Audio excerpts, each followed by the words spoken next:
open the doorway between universes. And we don't know who or what will walk through it. Doctor Strange's actor Benedict Cumberbatch has this calm, polite vibe, and you can tell he's not super into all the flashy celebrity stuff. But every now and then, he lets his guard down and starts talking more freely and reveals the stuff he doesn't. Cumberbatch accidentally dropped that Doctor Strange won't be showing up in the 2026 film Avengers Doomsday. Right after saying it, he looks a bit shocked, like he didn't mean to spill. Is that a spoiler? Whatever, he shrugs. He explains that his character just doesn't fit into the storyline for Doomsday, especially after Jonathan Majors, who was supposed to be the main villain, got fired in 2024 following assault charges. Even though Strange is skipping that film, Cumberbatch casually let slip that the character will have a major role in Avengers Secret Wars, which is coming in 2027. He's pretty key to where things are heading, he says. He also hints that a third Doctor Strange solo movie, though he doesn't go much into detail. What he does say is that Marvel has been great about keeping the creative process collaborative. They've asked him what direction he wants the next film to take, who he'd want to write or direct, and which parts of the comics should be explored. One thing he's especially excited about? Downey's return to the MCU. Everyone thought he was done after Iron Man's death in Avengers Endgame, but now he's back as Doctor Doom. The news was kept so hush-hush that even Cumberbatch found out during Marvel's 2024 Comic-Con livestream. His reaction? He immediately texted Kevin Feige, "What the fuck?" Followed by a quick clarification, "Good what the fuck. I mean, good what the fuck." While a Strange vs. Doom showdown would be awesome, the next villain for Doctor Strange might be someone else. Strange has already gone up against some tough opponents: Caecilius, Dormammu, Thanos, Shuma-Gorath, Scarlet Witch, and even a twisted version of himself. Oh, and let's not forget when Spider-Man beat him using math. Still, Strange always finds a way to win. Sure, Wong technically holds the Sorcerer Supreme title now, but Strange is the guy who keeps diving into cosmic chaos. And even though things got wild in Multiverse of Madness, that ending hinted at an even bigger threat coming. For casual fans, it's hard to imagine a villain scarier than Scarlet Witch or Thanos, but comic book readers know Strange has battled forces that go way beyond that: immortals, reality benders, magic-disabling entities, and multiverse-wrecking beings. Basically, he's only just getting started. Take Lilith, for example. Her backstory is all over the place.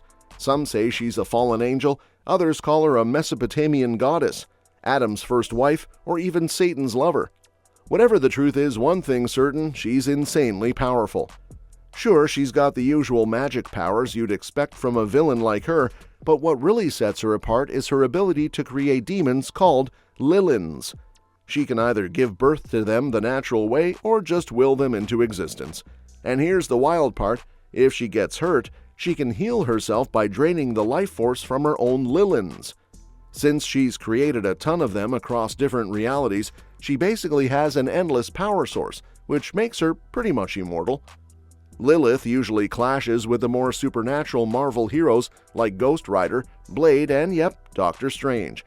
So if Marvel ever decides to bring her into a Doctor Strange movie, it could be the perfect setup to introduce the Midnight Suns, a mystic superhero team.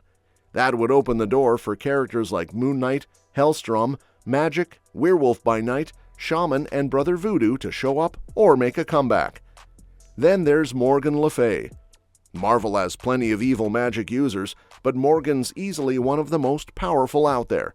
She was trained by Merlin himself and became so strong that even Doctor Strange, who's not exactly humble, admitted her magic outclasses his. Though she lives in the Middle Ages, she's mastered time and space to the point where she can project her astral form across different eras and attack anyone, anywhere. And don't think she's weaker when she's just a spirit.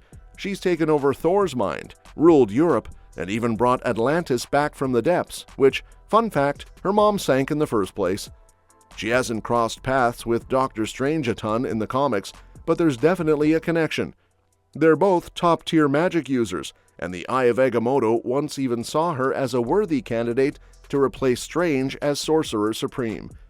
Since Morgan has also dabbled with the Darkhold, a cursed book already featured in the MCU, It wouldn't be hard at all to work her into Doctor Strange 3, and honestly, she'd make a seriously epic villain.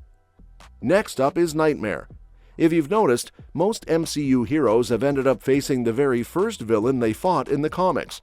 Cap took on Red Skull, Thor clashed with Loki more than once, and Captain Marvel stomped Jan Rog without breaking a sweat. So following that pattern, it would make total sense for Doctor Strange to finally face his original nemesis, Nightmare. This guy rules over the dream dimension and was literally born from humanity's collective fears and thoughts.